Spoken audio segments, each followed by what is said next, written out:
Earhart, and we're on Chapter 8, The Final Flight. Amelia Earhart wanted to fly around the world. Although other pilots had circled the globe, she would fly close to the equator. This would take longer, and it would be a harder trip, 29,000 miles. A special plane was needed, a new Lockheed model called the Electra. The plane was large enough to carry 10 passengers, but Amelia had the seats removed. Extra fuel tanks were put in. This allowed the plane to fly up to 3,000 miles before stopping to refuel. The Electra had new radio equipment. Amelia would be able to communicate by voice and code. It also had 2 engines that made it more complicated to fly. Amelia had to train with different pilots to learn how to fly it. It would take months to prepare for the trip. Amelia and George hired 2 navigators to fly with Amelia. They would help Amelia stay on course. The flight path would go from east to west. Amelia would take off from California and head toward Hawaii. On March 17, 1937, the Electra left Oakland, California. Amelia and her 2 navigators arrived in Honolulu about 16 hours later. The first leg of the trip was a success. Then Amelia had an accident. As Amelia was taking off from Honolulu, the plane lurched out of control. The landing gear collapsed. A wing was torn open. Luckily, no one was hurt, but the $100,000 plane was badly damaged. It had to be shipped back to Lockheed on the mainland. Almost 2 months went by before the plane was ready to fly again. Because of the delay, one of the navigators could not continue the flight. That left only the other man, Fred Noonan. There was also another change. Due to weather patterns, the flight path had to be reversed. Amelia would now fly from west to east. On May 21st, Amelia left Oakland, California, and headed east to Miami, Florida. The whole world was watching. The trip started off well. From Miami, Amelia flew to Puerto Rico. Then she flew along the east coast of South America to Venezuela, and then on to Suriname and Brazil.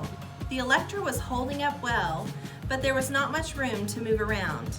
Amelia communicated with Fred Noonan by passing notes on a fishing pole. It was better than climbing over the extra fuel tanks. Amelia flew over 40 hours and 4,000 miles in the first week, and that was just the beginning. She flew over the Atlantic and crossed to Africa.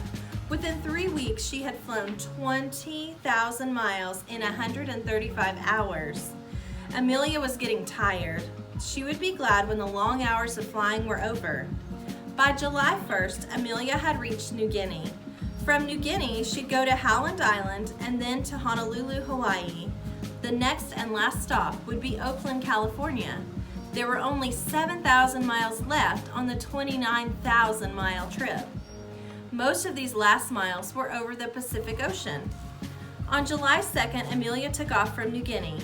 The trip to Howland was to take about 19 hours.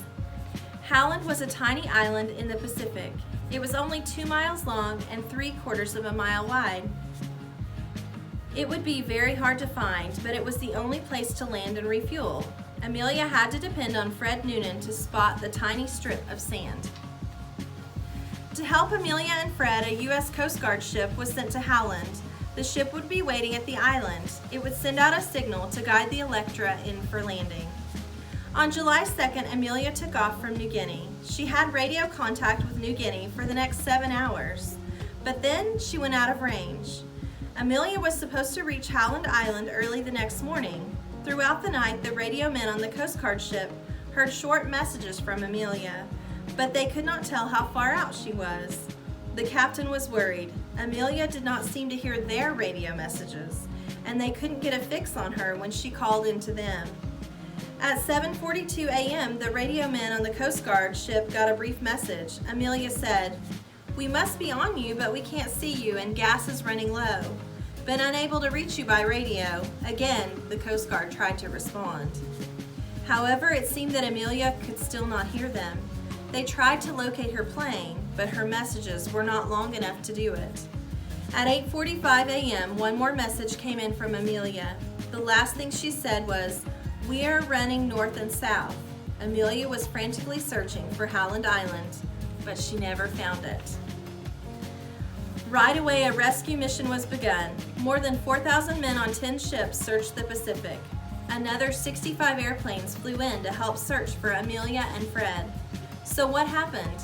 Did Amelia's plane crash into the Pacific Ocean, or was she able to land on some remote island? Neither Fred Noonan nor Amelia Earhart were ever found or heard from again. The mystery captured the public's imagination. For years after the plane's disappearance, news stories would pop up. Some said Amelia was a prisoner of war. Others said she was alive and well, living on a remote island. But no story was ever proven true. Even today, people are still looking for Amelia's plane.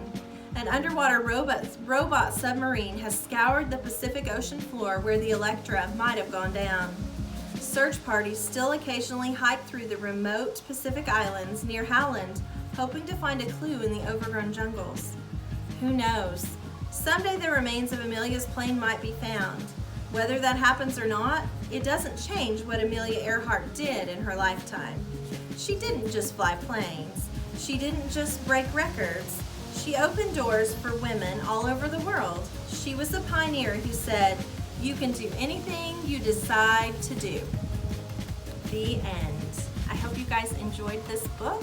It was a great Who Was book. Remember, this is a biography because someone else wrote it about Amelia's life.